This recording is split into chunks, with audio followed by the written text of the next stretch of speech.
Good afternoon. My name is Eric Welch. I'm a public health student at the University of North Carolina at Greensboro, and today we'll be talking about IBS, or irritable bowel syndrome.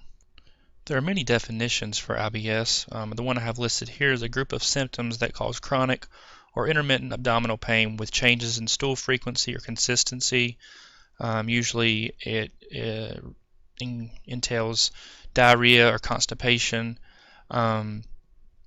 It's also, I know the book refers to it as being called as spastic colon. I've listed some other things that it's been previously called as well. There are 4 subtypes, which include IBS-C, which is IBS with constipation. With IBS-C, you have either hard or lumpy stools at least 25% of the time, and loose or watery stools less than 25% of the time. Next, there's IBS-D, which is IBS with diarrhea. With that, there's loose or watery stools at least 25% of the time, and hard or lumpy stools less than 25% of the time. With IBS-M, which is mixed IBS, you have hard or lumpy stools at least 25% of the time, and loose or watery stools at least 25% of the time. And then there's IBS-U, which is unsubtyped IBS, which is hard or lumpy stools less than 25% of the time, and also loose and watery stools less than 25% of the time. Several causes of IBS.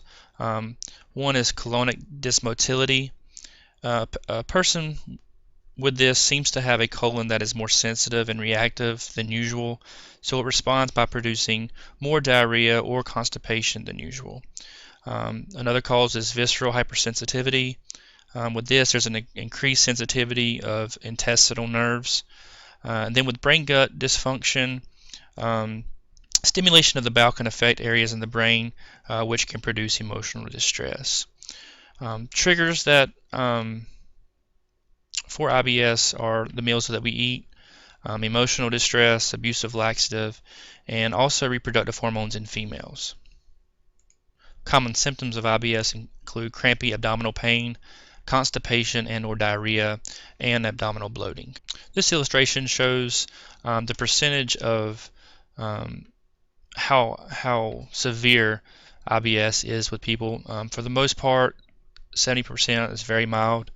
You have 25% moderate and 5% severe. Most of the people in the mild range do not even go to a doctor. IBS affects 3 to 20% of the adult population, with most studies ranging in the 10 to 15% range. It affects twice as many women as it does men. Most often found in people under 45 years old. This graph shows the prevalence in the U.S. of IBS compared to other chronic diseases.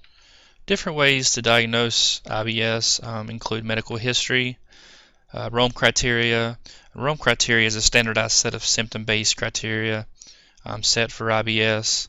There's physical examinations, laboratory tests, stool samples, x-rays, and colonoscopy.